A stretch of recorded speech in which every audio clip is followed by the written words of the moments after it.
तो जय हिंद बच्चों, लेकर आ चुका मैं आप लोगों के लिए क्लास 10th केमिस्ट्री से 30 डेज स्ट्रेटजी का फर्स्ट वीडियो, डे 1 वीडियो, जहां पे आज हम डिस्कस करने वाले हैं periodic classification and periodic properties of elements. No doubt ये चैप्टर आपके पास क्लास 9th में भी था, जहां पे आप लोगों ने 3 चीज़ें पढ़ी थी। डोबे राइनर स्ट्राइट्स याद आ रहा होगा थोड़ा थोड़ा सा, ठीक है। दूसरा न्यूलैंड्स ऑक्टेव्स याद आया थोड़ा थोड़ा सा, ठीक है। और तीसरा चीज़ आपने पढ़ा होगा मेंडलिस पीरियोडिक टेबल, है ना। इन 3 चीज़ों के बारे में आप लोगों को ऑलरेडी पढ़ा दिया गया है क्लास 9th में। अगर आपको नहीं पता तो प्लीज़ क्लास 9th की पीरियोडिक टेबल वाला वीडियो देख लीजिए, अपलोडेड है ऑलरेडी, ठीक है। तो ये एक अच्छी बात है, नहीं तो अभी रिसेंटली आपके लिए भी अपलोड कर रखा था मैंने ये तीनों का ही आपके प्लेलिस्ट में, केमिस्ट्री वाले प्लेलिस्ट में, ठीक है ना। तो वो चीज़ आपको वहाँ से मिल जाएगी। 9th का है तो 10th में ये चीज़ें उतनी ज़्यादा डिटेल में नहीं आएंगे।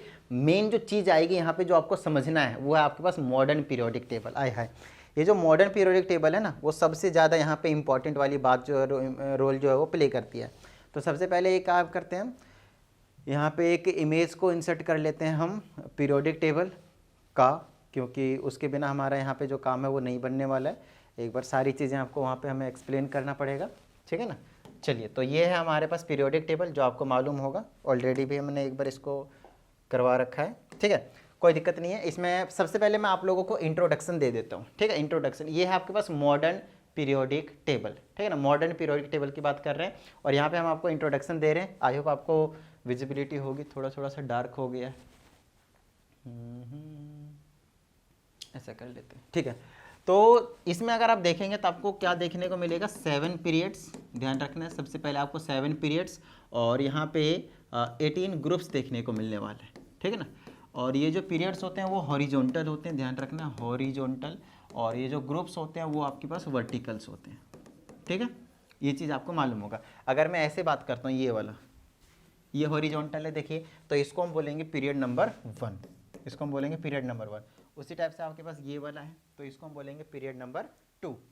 समझ में आ रही होगी बात, ठीक है। उस तरह से इसको हम बोलेंगे पीरियड नंबर 3, पीरियड नंबर 3। इस तरह से पीरियड 4 हो गया ये वाला, है ना। पीरियड 5 हो गया, पीरियड 6 हो गया और पीरियड 7 हो गया। तो यही चीज़ है आपके पास। अब बोलोगे सर ये तो रह गया, बताता हूँ इसके बारे में भी बताता हूँ, ठीक है। Okay great. अगर आगे की बात करता हूँ मैं, तो उसमें आगे आपको जो देखने को मिलेगा वो ये है कि 7 पीरियड्स के बाद आपके पास 18 ग्रुप्स हैं। तो 18 ग्रुप्स में क्या क्या है वो भी आपको एक बार बताना पड़ेगा अपने को, है ना। तो चलिए वो भी बता देता हूँ।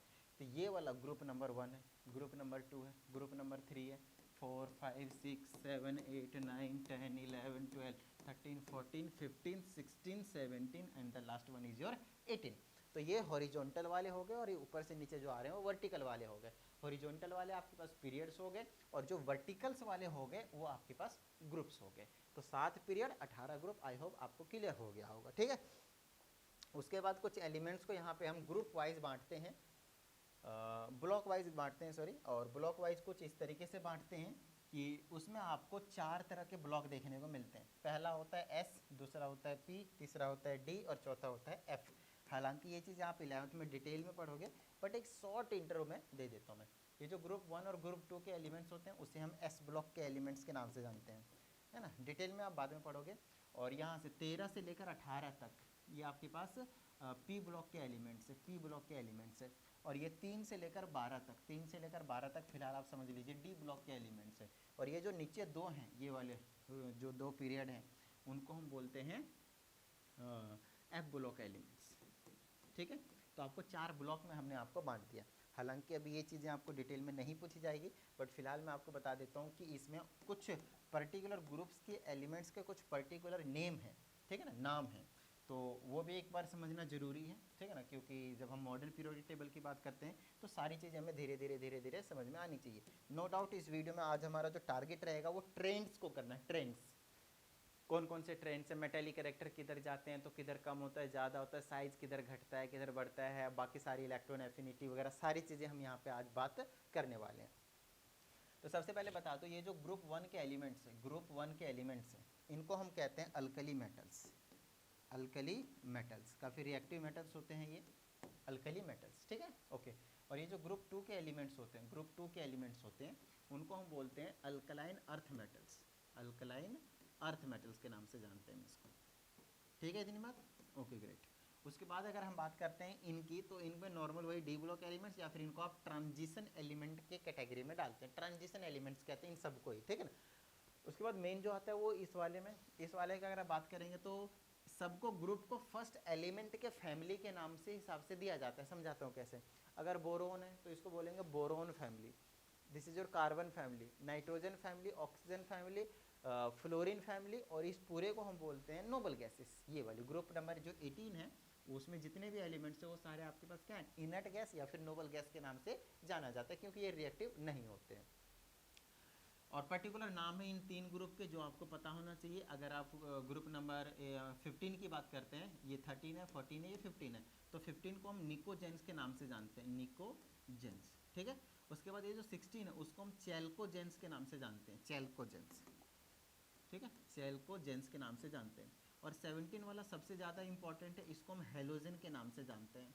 इसको कैपिटल एक्स से रिप्रेजेंट करेंगे। मतलब कभी भी अगर आपके पास आया कि हेलोजन फैमिली के ग्रुप के एलिमेंट्स बताइए, तो फ्लोरीन, क्लोरीन, ब्रोमीन और आयोडीन के साथ एस्टेटाइन भी बोल सकते हो आप, ये वाला एस्टेटाइन, बट कोई टेंशन वाली बात नहीं है, इतना ही से काम बन जाता है, उसके बारे में हम डिटेल में नहीं पढ़ते हैं।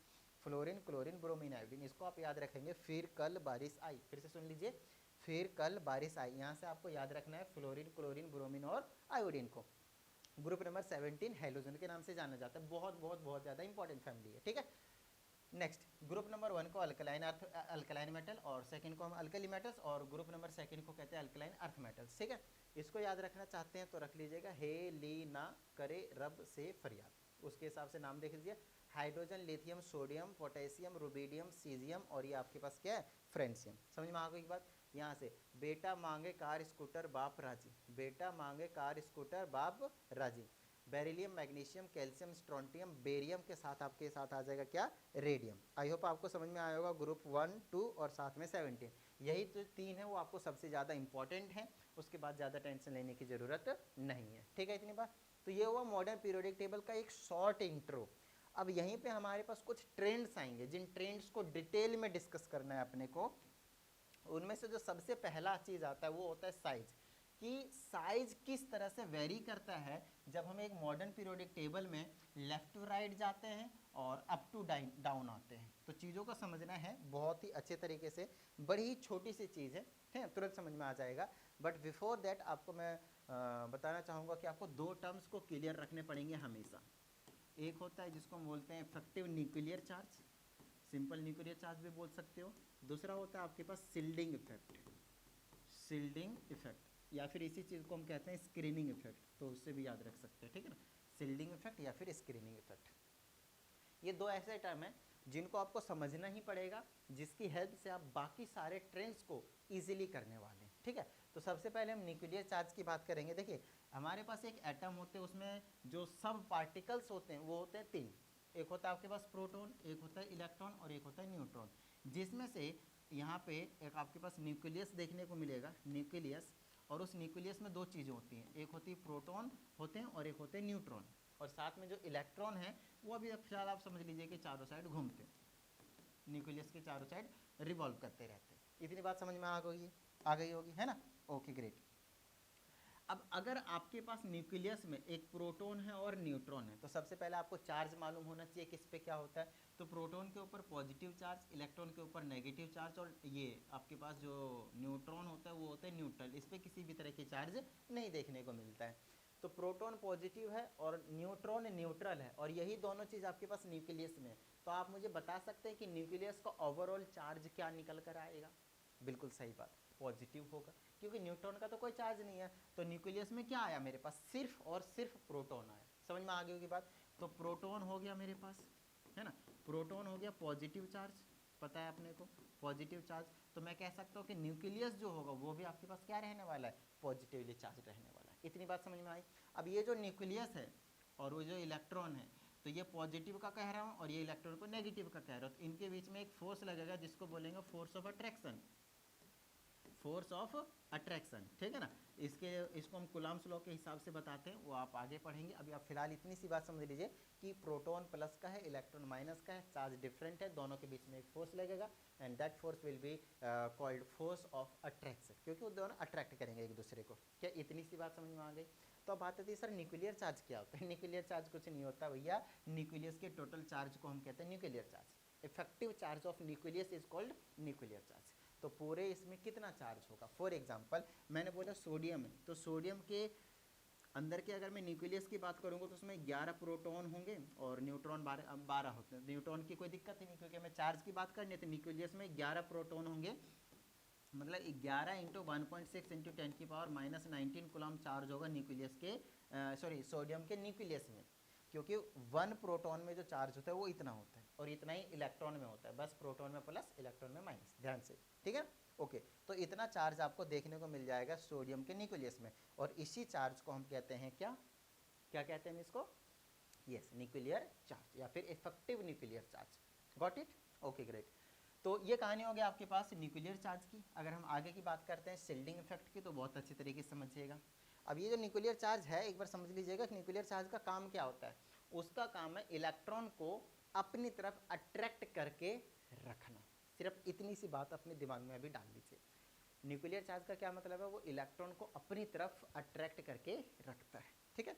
क्योंकि आप कह सकते हैं प्रोटॉन का जो क्या कहते हैं इसको, खींचने की पावर, अट्रैक्ट करने की पावर है वो इलेक्ट्रॉन को है, ठीक है ना, नेगेटिव वाले चार्ज को ज़्यादा ही है, कुछ ज़्यादा ही है, इलेक्ट्रॉन को बड़ी तेज़ी से बाइंड करके रखता है। अब हम आपको समझाते हैं शिल्डिंग इफेक्ट की। देखिए अगर आपने सोडियम की बात करी तो उसमें 3 सेल होते हैं, K, L और M। इसमें 2 आता है, इसमें 8 आता है, इसमें 1 इलेक्ट्रॉन आते हैं, 2 8 1 11 नंबर पे आता है ना, वो एटॉमिक नंबर 11 है, ठीक है।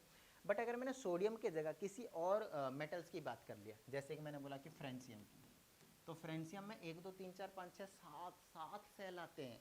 चीज़ों को समझिएगा, पहला हो गया, दूसरा हो गया, तीसरा हो गया, चौथा हो गया, पांचवा हो गया, छठा हो गया, 7 सेल आते हैं। और इन 7 के 7 सेल में आपको इलेक्ट्रॉन फील्ड मिलेंगे, इन 7 के 7 सेल में आपको इलेक्ट्रॉन फील्ड मिलेंगे। तो आइए थोड़ी सी बात कर लेते हैं हम शिल्डिंग इफेक्ट कैसे बनता है। देखिए इलेक्ट्रॉन यहाँ पे इसमें भी होंगे, इसमें भी होंगे, इसमें भी होंगे, कोई टेंशन वाली बात नहीं है। इलेक्ट्रॉन यहाँ भी होंगे, इसमें भी होंगे, इसमें भी होंगे, है ना, इसमें भी होंगे, कोई टेंशन वाली बात नहीं है, इसमें भी होंगे, है ना। रेंडमली कुछ भी इलेक्ट्रॉन्स लिख रहा हूँ, नंबर कोई फिक्स नहीं लिख रहा हूँ मैं यहाँ पे, सारे इलेक्ट्रॉन्स इस तरीके से होंगे। अब मेरा यहाँ पे एक सवाल है, आपको पहले से पता होना चाहिए, पॉजिटिव पॉजिटिव होते हैं तो वो एक दूसरे को रिपेल करते हैं, चार्ज की बात कर रहा हूँ।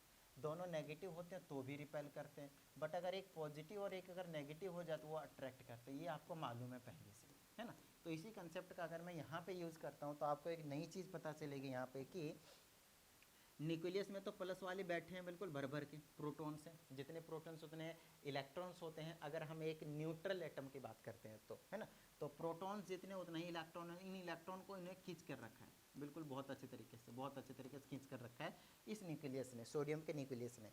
लेकिन मैं कहना चाहता हूँ जब मैंने फ्रेंसियम की बात करी तो उस केस में अगर आप थोड़ा सा ध्यान से देखें तो नो डाउट यहाँ पे प्रोटॉन्स भरा भरा है, कोई टेंशन नहीं है, ये न्यूक्लियस है और प्रोटॉन्स हैं। इन प्रोटॉन्स ने इनको बड़ी तेज़ी से और तेज़ी से मतलब तेज़ी से थोड़ा थोड़ा कम पावर होते जाता है, क्योंकि डिस्टेंस बढ़ता रहता है तो इनकी जो खींचने की टेंडेंसी है तो थोड़ी धीरे धीरे कम होती रहती है। इसका कहने का मतलब न्यूक्लियस के क्लोज वाले सेल में जो इलेक्ट्रॉन होंगे उसको बड़ी तेज़ी से खींच कर रखेगा, लेकिन उससे बाहर वाले सेल को थोड़ा सा लिटिल बिट कम फोर्स से खींच कर रखेगा, अट्रैक्ट करके रखेगा। उससे बाहर वाले सेल को और थोड़ा सा कम और थोड़ा सा कम, ऐसे करके चलता रहता है। लेकिन जब नंबर ऑफ सेल्स कुछ ज़्यादा ही हो जाते हैं तो उस केस में एक और फोर्स वहाँ पे एग्जिस्ट करता है, और उस फोर्स का नाम है रिपल्सिव फोर्स। अब बात आती है सर ये रिपल्सिव फोर्स कहाँ से आता है।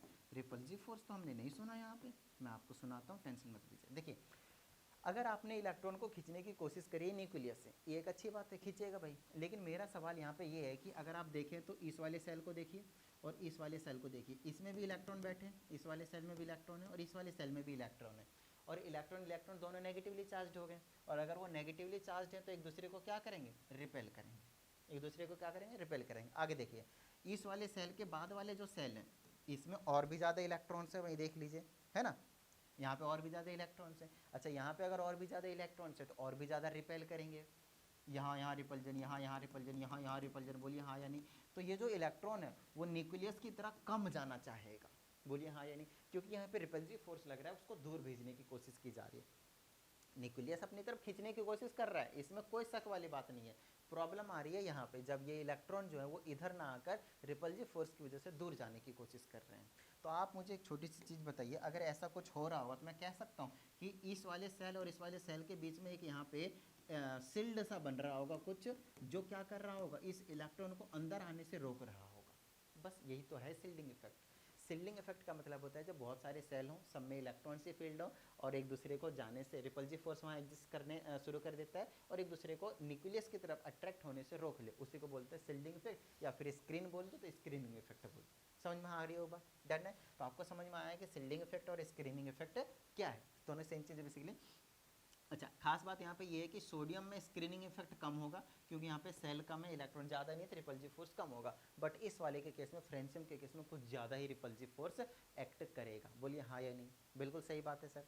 चलिए आगे की बात करते हैं, क्योंकि मैंने अभी आप लोगों को दो चीज़ें क्लियर करवाया, एक तो न्यूक्लियर चार्ज और दूसरी चीज़ सिल्डिंग इफेक्ट। अब इन दोनों के बेसिस पे हम आपको कई सारी ऐसी चीज़ें कराएंगे जो आपको समझना बहुत ज़्यादा ज़रूरी है कि साइज किस तरीके से इंक्रीज होता है या फिर डिक्रीज होता है।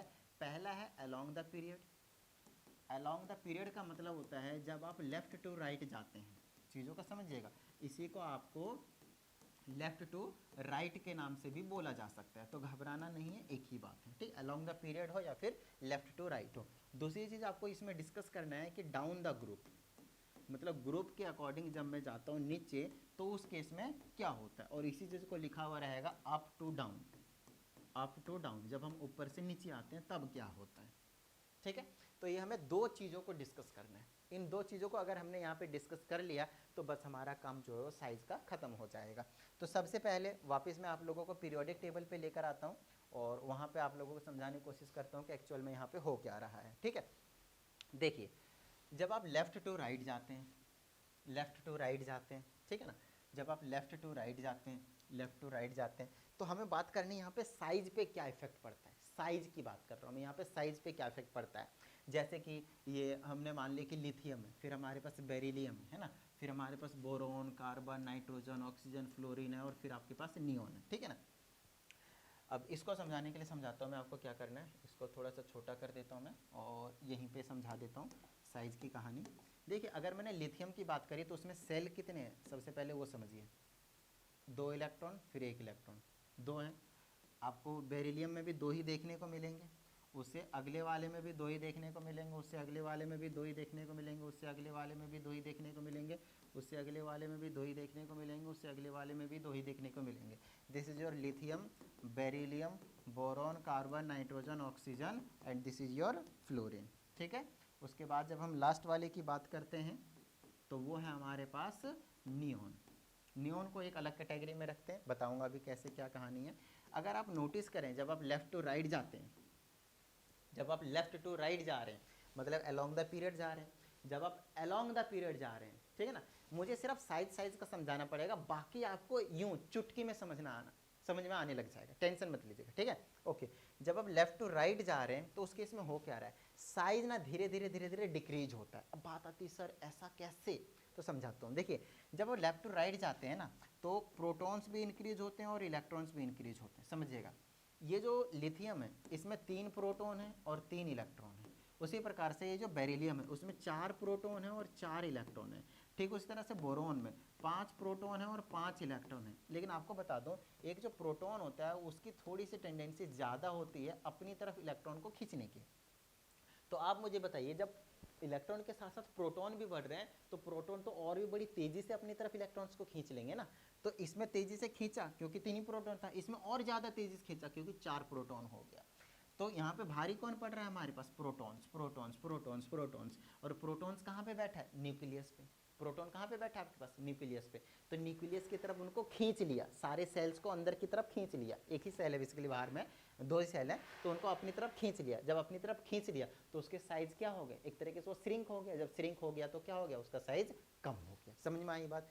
तो इसके एक्सप्लेनेशन ऐसे नहीं देनी, आप बोलोगे along the period when we move from left to right, effective nuclear charge Z effective से रिप्रेजेंट करते हैं इसको, जेड इफेक्टिव कहते हैं न्यूक्लियर चार्ज को। जेड इफेक्टिव इंक्रीज होता है, ठीक है ना, जेड इफेक्टिव चार्ज इंक्रीज होता है। उसके बाद नंबर ऑफ सेल्स, इसमें पहले बोल देंगे number of shells remain same. सब में देखिए नंबर ऑफ सेल कितने, 2 ही हैं। तो जब भी आप लेफ्ट टू राइट जाएंगे क्या एक्सप्लेनेशन देंगे, नंबर ऑफ सेल सेम रहता है। दूसरी चीज़, इफेक्टिव न्यूक्लियर चार्ज बहुत ज़्यादा बढ़ जाता है, जिसकी वजह से साइज क्या होते हैं, घट जाता है, डिक्रीज हो जाता है, खत्म बात। बात आता है यहाँ पे नियॉन की। देखिए नियॉन में पहला सेल में 2 इलेक्ट्रॉन है, दूसरे सेल में 7 इलेक्ट्रॉन है, इसमें भी 8 प्रोटॉन है, 8 इलेक्ट्रॉन है। इस लॉजिक के हिसाब से इसको भी श्रिंक होना चाहिए और सबसे छोटी साइज इसी की होनी चाहिए, लेकिन ऐसा नहीं देखा गया। इन सब का साइज के अलावा जो नियॉन थे, ये जो नोबल गैसेस हैं, ग्रुप नंबर 18 के एलिमेंट्स हैं, इन सब के साइज पूरे इधर से सबसे बड़ा देखा गया है। और उसके पीछे का रीज़न होता है कंप्लीटली फिल्ड सेल। सेल जब कंप्लीटली फिल्ड होता है ना, तो वहाँ पे स्क्रीनिंग इफेक्ट कुछ ज़्यादा आ जाता है, और स्क्रीनिंग इफेक्ट आ जाता है तो उसको साइज बाहर फैलाता है, बाहर पुश करता है, भी समझा है ना शिल्डिंग इफेक्ट, तो अंदर आने से रोकता है, तो साइज फैलता है। तो इन सब के मुकाबले में नियॉन का, अगर आप सिंपली बोलें तो नोबल गैसेस का सबसे ज़्यादा जो साइज है वो होता है। तो ये कुछ कहानी थी आपके पास, एक पीरियड का समझाया मैंने, पीरियड नंबर 2 का समझाया आप लोगों को, हर किसी के साथ यही कहानी। समझ में आई ना बात? ये तो हुआ कि भैया down the sorry along the period क्या हो रहा है। अब हमें डाउन द ग्रुप भी तो समझना है लाला, आओ समझाते हैं। तो देखना इसमें जब हम डाउन द ग्रुप जाते हैं तो होता क्या है, देखिएगा समझिएगा बहुत ही अच्छे तरीके से। डाउन द ग्रुप आ रहे, मान लीजिए लिथियम ले लिया, फिर सोडियम ले लिया, फिर पोटेशियम ले लिया, फिर रुबिडियम ले लिया, फिर सीजियम ले लिया और फिर फ्रेंशियम ले लिया। इसमें अगर आप देखेंगे 2 सेल है, इसमें देखेंगे तो आपके पास 3 सेल है, इसमें देखेंगे तो आपके पास 4 सेल देखने को मिलेंगे, रुबिडियम में देखेंगे तो आपके पास 5 सेल देखने को मिलेंगे। समझ में आ रही है बात, है ना? सीजियम में देखेंगे तो आपके पास 6 सेल देखने को मिलेंगे, ठीक है। और फ्रेंशियम में देखेंगे तो आपको 7 सेल देखने को मिलेंगे। तो यहाँ पे तो कुछ कहने की ज़रूरत ही नहीं है मेरे हिसाब से। जैसे आप डाउन द ग्रुप जाते हैं तो इलेक्ट्रॉन्स बढ़ते हैं, बोलिए हाँ या नहीं, नंबर ऑफ इलेक्ट्रॉन्स इंक्रीजेज। अच्छा, नंबर ऑफ इलेक्ट्रॉन्स बढ़ते हैं तो सेल बढ़ाना पड़ता है, नंबर ऑफ सेल्स इंक्रीजेज, और क्योंकि नंबर ऑफ सेल्स इंक्रीज होते हैं तो शिल्डिंग इफेक्ट बहुत ज़्यादा होता है, अभी तो समझाया, समझ रहे हो ना? तो शिल्डिंग इफेक्ट बहुत ज़्यादा होने की वजह से रिपल्सिव फोर्स इलेक्ट्रॉन को न्यूक्लियस की तरफ नहीं आने देता है, जिसकी वजह से इफेक्टिव न्यूक्लियर चार्ज डिक्रीज हो गया। अब दिमाग में यही रखना है, जब लेफ्ट टू राइट जाएंगे हम, आपकी तरफ से बात कर रहा हूँ, लेफ्ट टू राइट जाएंगे हम, है ना, लेफ्ट टू राइट जाएंगे, आपकी तरफ से बात करो, आप मुझे देखिए, इधर इधर आपके लेफ्ट है, इधर आपका राइट है, तो लेफ्ट टू राइट जा रहे हैं तो आपके पास न्यूक्लियर चार्ज बढ़ रहा था तो साइज घट रहा था। डाउन द ग्रुप जब हम जा रहे हैं तो न्यूक्लियर चार्ज कम हो रहा है, जिसकी वजह से साइज बढ़ रहा है, खत्म बात। तो डाउन द ग्रुप जब आप बजाएंगे तो साइज आप खुद नोटिस कर सकते हैं, धीरे धीरे धीरे धीरे बढ़ता है। एक्सप्लेनेशन में इफेक्टिव न्यूक्लियर चार्ज और शिल्डिंग इफेक्ट को इंक्लूड करेंगे हर एक चीज़ में। आई होप आपको ये चीज़ समझ में आई होगी, ठीक है। तो ये चीज़ साइज वाला तो कहानी मेरे हिसाब से आपको समझ में आ गया होगा, ठीक है, ओके ग्रेट। दूसरी चीज़ देख लेते हैं, दूसरी चीज़ है आपके पास आयोनाइजेशन एंथैल्पी। आयोनाइजेशन एंथैल्पी, अब देखिए आयोनाइजेशन एंथैल्पी या फिर एनर्जी लिखा हुआ रहेगा, एक ही बात रहेगी, है ना, आई ई से रिप्रेजेंट करते हैं इसको, आयोनाइजेशन एंथैल्पी को। तो आयोनाइजेशन एंथैल्पी का मतलब है गैसेस के फॉर्म में अगर कोई एटम है तो उसमें बाहर वाले सेल में से एक इलेक्ट्रॉन को निकालने के लिए जितने अमाउंट ऑफ मिनिमम एनर्जी चाहिए होती है उसको हम बोलते हैं आयोनाइजेशन एंथैल्पी। लिख लीजिए डेफिनेशन अगर आप लिखना चाहते हैं, the minimum energy required to knock out an electron from the outermost cell of an isolated gaseous atom is called ionization enthalpy। तो ये कहानी आपके पास डेफिनेशन की, डेफिनेशन तो आप लिख लोगे बुक में से भी, उसकी कोई बड़ी चीज़ नहीं है, मेन चीज़ है कॉन्सेप्ट समझिए, कॉन्सेप्ट समझ में आ जाएगा तो अपने आप डेफिनेशन भी बनाकर लिख लेंगे, है ना, ओके ग्रेट। तो आयोनाइजेशन एंथैल्पी की जब हम बात कर रहे हैं तो वहाँ पे हो क्या रहा है, जैसे मैंने बोला कि सोडियम है, गैसेस के फेज में ले आया मैं उसको, यहाँ इसमें 2 इलेक्ट्रॉन, इसमें 8 इलेक्ट्रॉन है, बाहर वाले सेल में 1 इलेक्ट्रॉन पड़ा हुआ है, हम चाहते हैं इस इलेक्ट्रॉन को बाहर निकाल दें। भैया अपने आप बाहर नहीं निकलेगी, इसके लिए आपको क्या करना पड़ेगा, कुछ अमाउंट ऑफ एनर्जी देनी पड़ेगी। तो जितना अमाउंट ऑफ एनर्जी दिया आपको, मिनिमम अमाउंट ऑफ एनर्जी यहाँ से इसको बाहर एग्जिस्ट कराने में, उसी एनर्जी को हम बोलेंगे आयोनाइजेशन एंथैल्पी, आयोनाइजेशन एनर्जी। समझ में आ गई बात इतनी, डन है, गॉट इट, ओके ग्रेट। अच्छा एक चीज़ का ध्यान रखना है, जनरली आयोनाइजेशन एंथैल्पी आपके पास 1 भी हो सकता है, आयोनाइजेशन एंथैल्पी आपके पास 2 भी हो सकता है। अब ये क्या बला है सर, तो इसका मतलब ये है कि मान लीजिए इसी का एग्जांपल लिया मैंने, सोडियम में से पहले मैंने 1 इलेक्ट्रॉन निकाला, तो मान लेते हैं कि 500 किलो जूल एनर्जी देनी पड़ी मेरे को, एक एग्जाम्पल के तौर पर बता रहा हूँ मैं, है ना, मैंने फिक्स अमाउंट नहीं लिया है, ओके ग्रेट। अच्छा अगर मैं बात करता हूँ 1 इलेक्ट्रॉन निकालने के बाद सोडियम कन्वर्ट हो चुका है सोडियम +1 में, और मैक्सिमम टाइम ये स्टेबल इसी फॉर्म में है, समझ रहे, लेकिन मैं फिर भी अपनी तरफ से, है ना, क्योंकि मुझे चुल है तो मैं क्या करना चाहता हूँ, एक और इलेक्ट्रॉन को बाहर निकालना चाहता हूँ। तो सेकंड वाले सेल में जिसमें 8 इलेक्ट्रॉन है उसमें से 1 इलेक्ट्रॉन को गायब करना चाहूँगा। अब क्योंकि ये कंप्लीटली फील्ड सेल है, नियॉन में भी आपके पास कंप्लीटली फील्ड सेल था, जो कंप्लीटली फील्ड सेल होते हैं ना उसमें से आपको इलेक्ट्रॉन निकालने के लिए बहुत ज़्यादा अमाउंट में एनर्जी देनी पड़ती है, large amount of energy is needed.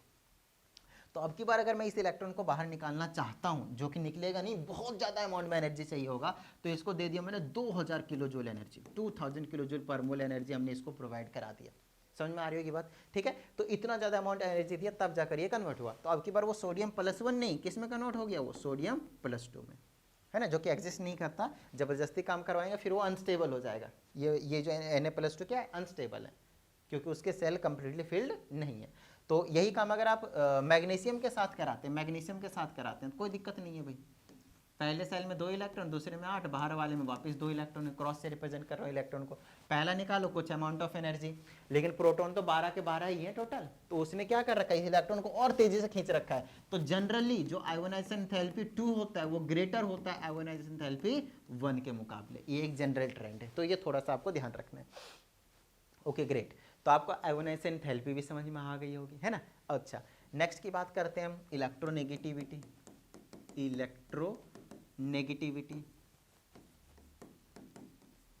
इसकी डेफिनेशन लिखिए फटाफट। Electronegativity, the tendency of an atom to attract the shared pair of electron is called electron gain enthalpy, sorry electronegativity. अब इलेक्ट्रोनेगेटिविटी का मतलब हो गया, अच्छा इससे पहले आपको ये समझा देता हूँ मैं, electron gain enthalpy, electron gain enthalpy, electron gain enthalpy, और उससे भी पहले आयोनाइजेशन एंथैल्पी जो भी हमने आपको समझाया वो डाउन द ग्रुप और अलोंग द पीरियड समझाना पड़ेगा एक बार मेरे को, तो वो चीज़ मैं आपको समझा देता हूँ। जैसे कि मेरे पास, इसको बड़ा कर देता हूँ मैं। ओके, अगर आप इस पीरियोडिक टेबल में देखें तो आपको पता चलेगा कि जब हम लेफ़्ट टू राइट जा रहे थे, लेफ़्ट टू राइट जा रहे थे तो साइज़ कम हो रहा था। साइज़ कम हो रहा था मतलब न्यूक्लियर चार्ज बढ़ रहा था। न्यूक्लियर चार्ज बढ़ रहा था मतलब इलेक्ट्रॉन इजीली बाहर नहीं निकलेंगे, क्योंकि न्यूक्लियस ने खींच रखा बड़ी तेजी से। सारे कंसेप्ट को एक साथ समझना है, ठीक है। अच्छा, अब इलेक्ट्रॉन बाहर इजीली नहीं निकलेगा, इजीली नहीं निकलेगा तो आयोनाइजेशन एंथैल्पी बढ़ी या नहीं बढ़ी, बताइए हाँ या नहीं। जब आप लेफ्ट टू राइट जाएंगे तो आयोनाइजेशन एंथैल्पी क्या हो जाएगी आपके पास, इंक्रीज हो जाएगी। जब आप लेफ्ट टू राइट जाएंगे तो आयोनाइजेशन एंथैल्पी इंक्रीज हो जाएगी। जब डाउन द ग्रुप आ रहे थे तो साइज बढ़ रहा था, शिल्डिंग इफेक्ट भी आ रहा था, इलेक्ट्रॉन न्यूक्लियस की तरफ नहीं जाने पा रहा था, वो कह रहा था भाई मैं तो बाहर जाऊंगा। तो down the group ionisation enthalpy जो होती है वो जनरली डिक्रीज होती है। समझ में आई होगी इतनी बात, ठीक है। अलोंग द पीरियड बढ़ता है, डाउन द ग्रुप घटता है। नेक्स्ट की बात करते हैं, जहाँ पे हम डिस्कस कर रहे थे इलेक्ट्रोनेगेटिविटी। इलेक्ट्रोनेगेटिविटी का मतलब होता है कोई भी एटम इलेक्ट्रॉन को अपनी तरफ कितनी तेजी से अट्रैक्ट करने वाला है, बस और कुछ नहीं। तो अलोंग द पीरियड तेजी से कौन अट्रैक्ट करेगा, जिसका इफेक्टिव न्यूक्लियर चार्ज ज़्यादा होगा। जिसका न्यूक्लियर चार्ज ज़्यादा, इलेक्ट्रोनेगेटिविटी ज़्यादा, खत्म बात। बस इतनी सी सिंबॉलिक रिप्रेजेंटेशन से तुरंत समझ लेना आपको, ठीक है ना।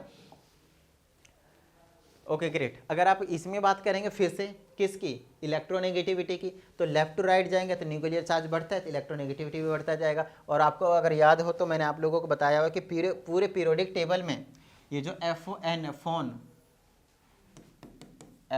फोन है, ये सबसे ज़्यादा इलेक्ट्रोनेगेटिव है। ये सबसे ज़्यादा इलेक्ट्रॉन को अट्रैक्ट करता है, फिर ऑक्सीजन और फिर नाइट्रोजन, इलेक्ट्रोनेगेटिविटी के मामले में, ठीक है। अच्छा, अब इलेक्ट्रॉन गेन एंथैल्पी समझाता हूँ। इलेक्ट्रोनेगेटिविटी तो आपको समझा ही दिया। आयोनाइजेशन एंथैल्पी समझ में आया होगा आपको, है ना। आयोनाइजेशन एंथैल्पी समझ में आया होगा। आयोनाइजेशन एंथैल्पी में करते क्या है, ठीक है, उसका ये उल्टा है। कहने का मतलब ये है कि जितनी एनर्जी हम देते हैं उसके अकॉर्डिंग एक इलेक्ट्रॉन बाहर वाले सेल से हम निकालते हैं गैसेस फेज में। लेकिन अब क्या करवाना चाह रहा हूँ मैं, यार क्लोरीन है, क्लोरीन को चाहिए थोड़ी इलेक्ट्रॉन, ये इलेक्ट्रॉन तो एक्सेप्ट करेगा किसी से, तब जाकर क्लोरीन -1 बनेगा। समझ रहे ना, क्लोरीन किसी से एक इलेक्ट्रॉन को एक्सेप्ट करेगा और क्लोरीन -1 दिखाएगा। तो क्लोरीन को एक्सेप्ट करना है, जब एक्सेप्ट करता है तब भी large amount of energy release होती है। ध्यान समझना, जब आप इलेक्ट्रॉन को निकालते हैं तो आपको एनर्जी देनी पड़ती है, लेकिन जब इलेक्ट्रॉन को ऐड कराते हैं तो एनर्जी वहाँ से रिलीज होती है। जो जितना ज़्यादा इलेक्ट्रोनेगेटिव होगा उसमें से उतना ही ज़्यादा अमाउंट ऑफ एनर्जी रिलीज होगी। तो अलोंग द पीरियड आपके पास इलेक्ट्रोनेगेटिविटी बढ़ता है। जब इलेक्ट्रोनेगेटिविटी बढ़ गया तो वहाँ से एनर्जी भी ज़्यादा अमाउंट में रिलीज होगा, क्योंकि वो क्या करेंगे, इलेक्ट्रॉन को बड़ी तेज़ी से अपनी तरफ खींच लेंगे। जब तेज़ी से एनर्जी को इलेक्ट्रॉन को खींचेंगे, थर्म से लगेगा, एनर्जी ज़्यादा अमाउंट में रिलीज होगा, बात खत्म। ऐसे समझ लेना ट्रिक बनाकर, ठीक है। ओके ग्रेट, आगे की बात कर लेते हैं हम यहाँ पे, और मैं एक बार देख लेता हूँ। अरे अरे अरे कहाँ जा रहा है, ठीक है। एक मेटेलिक कैरेक्टर, एक आपके पास यहाँ पे है मेटेलिक कैरेक्टर और एक non metallic character. Non metallic character. देखिए मेटेलिक कैरेक्टर, देखिए मेटल्स कौन होते हैं सबसे पहले वो समझ लीजिए। मेटेलिक कैरेक्टर का मतलब होता है, और ध्यान रखिएगा, इलेक्ट्रॉन गेन एंथैल्पी को इलेक्ट्रॉन एफिनिटी के नाम से जानते हैं, तो ज़्यादा टेंशन मत लीजिएगा अगर आ जाए तो, ठीक है। ध्यान रखिएगा वीडियो छोटी हो रही है लेकिन यहाँ पे इन्फॉर्मेशन आपको सारी दी जा रही है जनरली इन शॉर्ट, ठीक है। तो मेटेलिक कैरेक्टर का मतलब होता है जो इलेक्ट्रॉन को इजीली लूज कर दे, जो इलेक्ट्रॉन को लूज कर देते हैं इलेक्ट्रॉन्स को इजीली, उसको हम मेटल्स कहते हैं, और जो एक्सेप्ट कर लेते हैं इलेक्ट्रॉन को इजीली उनको हम नॉन मेटल्स कहते हैं। ये समझना है। तो इलेक्ट्रॉन को इजीली कौन लूज करेगा, इजीली कौन लूज करेगा, जिसका न्यूक्लियस का पावर ज़्यादा नहीं है, अपनी तरफ इलेक्ट्रॉन को खींच कर नहीं रख रखा है। मतलब जब आप डाउन द ग्रुप जाएंगे तो मेटल्स के कैरेक्टर बढ़ेगा, क्यों, क्योंकि वहाँ पे electron easily, yes easily release हो रहा है, इजीली रिलीज हो रहा है, इजीली लूज हो रहा है। लेकिन जब आप अलोंग द पीरियड जाएंगे, अलोंग द पीरियड जाएंगे तो आपके पास इलेक्ट्रॉन वो एक्सेप्ट करते हैं। फ्लोरीन देखो कितना ज़्यादा तगड़े तरीके से इलेक्ट्रॉन को एक्सेप्ट करता है, इलेक्ट्रोनेगेटिविटी उसके ज़्यादा है, वहीं पर आपके पास नॉन मेटेलिक कैरेक्टर ज़्यादा जो है वो बढ़ना शुरू कर देगा। समझ में आई होगी इतनी बात, डन है। चलिए एक बार पीरियोडिक टेबल पे आते हैं, थोड़ा सा कुछ चीज़ें और बता देता हूँ। हाँ, तो यहाँ पे सारी ट्रेन से वो जनरली इसी टाइप से आपके पास फॉलो करता है रूल्स को। और आपको बताया अभी मैंने आप लोगों को कि metallic character down the group जाएंगे, इलेक्ट्रॉन को इजीली लूज करेगा ना, क्योंकि साइज बढ़ता रहता है, समझ रहे, शिल्डिंग इफेक्ट बढ़ता है, इफेक्टिव न्यूक्लियर चार्ज घटता है, सारी चीज़ें तुरंत, न्यूक्लियर चार्ज और शिल्डिंग इफेक्ट तो जरूर लानी एक्सप्लेनेशन में, तब जाकर टीचर को लगता है हाँ भाई मालूम है लड़के को कुछ, या फिर स्टूडेंट जो भी होंगे लड़का लड़की, ठीक है ना। ये चीज़ें अलोंग द पीरियड जाएंगे आपके पास इलेक्ट्रॉन को एक्सेप्ट करते हैं, तो आप देख लीजिए ये सारे मेटल है, ये सारे मेटल है, डाउन द ग्रुप और भी ज़्यादा मेटेलिक कैरेक्टर बढ़ता है, और भी बढ़ता है, और भी बढ़ता है, और भी बढ़ता है, ऐसे ऐसे ऐसे ऐसे जा रहे हैं, ऐसे ऐसे ऐसे ऐसे जा रहे हैं। लेकिन अलोंग द पीरियड देखिए इसी में देख लीजिए बोरोन एल्युमिनियम, देखिए down the group metallic character बढ़ रहा है, ये नॉन मेटल है, सॉरी ये एक मेटोलाइट्स है, सेमी मेटल है, आधा मेटल आधा नॉन मेटल, लेकिन जैसे जैसे जा रहे हैं मेटल्स की तरफ, ये नॉन मेटल है, नॉन मेटल है, नॉन मेटल है, देखिए मेटल आ गया, non metal non metal non metal, ये भी मेटल आ गया आपके पास लगभग, ये वाला ये वो है, ये नॉन मेटल नहीं है, ये और ये वाले कलर मैं आपको एक बार बता देता हूँ। यहाँ पर मैंने थोड़ा सा नॉन मेटल और मेटल में कर दिया मैंने आपका काम, बट ये वाले जो स्काई ब्लू कलर के हैं, ये वाले सारे बॉर्डर वाले, ये इनको हम मेटोलाइट्स के नाम से जानते हैं, मतलब आधा मेटल होते हैं और आधा नॉन मेटल होते हैं। सो ओवरऑल मैं कहना चाहता हूँ जब ऊपर से न्नीचे आएंगे तो मेटेलिक कैरेक्टर बढ़ता है, नॉन मेटल फिर मेटोलाइट्स आया, फिर इधर सारे मेटल हो गए, इस तरह से आपको समझना है। Down the group metallic character बढ़ता है, बढ़ने का रीजन है न्यूक्लियर चार्ज घटता है, शिल्डिंग इफेक्ट बढ़ता है, इलेक्ट्रॉन ईजिली लूज हो जाते हैं, सिर्फ इलेक्ट्रॉन लूज होते हैं, उसको देख लीजिएगा कि इस हिसाब से काम करना है। तो ये था आपके पास ओवरऑल सारी चीज़ें जहाँ पे हमने डिस्कस करें, कॉन्सेप्ट्स डिस्कस करें। अब कल वाली वीडियो में आपको क्या मिलेगा, इस चैप्टर के बेस पे किस टाइप के क्वेश्चंस आते हैं, प्रीवियस के क्वेश्चंस हो गए, आपके पास सैम्पल पेपर के क्वेश्चंस हो गए, सारी चीज़ें। तो उम्मीद करता हूँ सभी को समझ में आ गया होगा, और अगर ऐसा है तो फटाफट वीडियो को लाइक कर दीजिए। साथ ही अगर आप इस चैनल पर एक नई स्टूडेंट है तो चैनल को सब्सक्राइब करके बेल आइकन को जरूर प्रेस कीजिएगा। चलिए मिलते हैं अगली वीडियो में, प्रैक्टिस करते रहिएगा। जय हिंद।